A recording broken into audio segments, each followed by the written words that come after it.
Hello friend, नमस्ते, प्रणाम। मैं हूँ आपकी वंदना। स्वागत करती हूँ आप सभी का खुशबू यादव अवधि गीत के चैनल पे। खुशबू यादव अवधि गीत के चैनल पे गीत जा रहा है प्रधान जी के ऊपर। तो आप सब समझ सकते हैं, फिर प्रधान को लेके हम आए हैं बवाल करने नहीं है। आपकी बार बहुत ही ईमानदारी से गाना लिखा गया है। खुशबू जी लिखी हैं अपने गांव के प्रधान के बारे में। देखिए, ऐसे ऐसे लोग हैं, ऐसे ऐसे प्रधान हैं, अच्छे काम करेंगे तो अच्छा गाना लिखा जाएगा।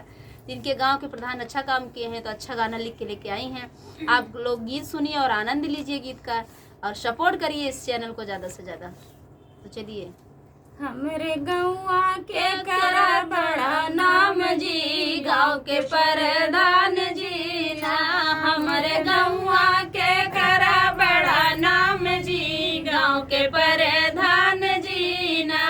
गाँव के प्रधान जी हो हमरो प्रधान जी, गाँव के प्रधान जी हो हमरो प्रधान जी। हमरे गौआ के करा बड़ा नाम जी, गाँव के प्रधान जी ना। हमरे गौआ के करा बड़ा नाम जी, गाँव के प्रधान जी ना। नाली बनवाया, खड़ंजा लगावाया, नाली बनवाया, खड़ंजा लगावाया। गौआ के करता विकास जी, गाँव के प्रधान जी ना।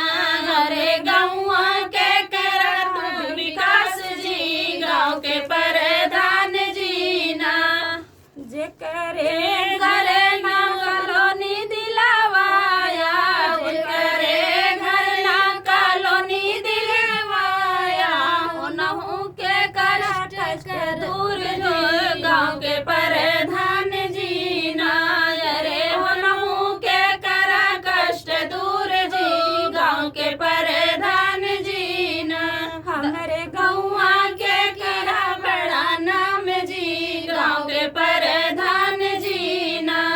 दादा यो दादी के पेंशन बनवाया, दादा यो दादी के पेंशन बनवाया। गरीबों के कराऊ उद्धार जी, गाँव के प्रधान जी ना। गरीबों के कराऊ उद्धार जी, गाँव के प्रधान जी ना। हमरे गौआ के करा बड़ा नाम जी, गाँव के प्रधान जी ना। दुख सुख में सबके घरे घरे आवा, सब सुख में सबके घरे घरे आवा। सब करा करा सम्मान जी, गाँव के प्रधान जी ना। अरे सब कर किया सम्मान जी, गाँव के प्रधान जी ना। हमरे गौआ के किया बड़ा नाम जी, गाँव के प्रधान जी ना।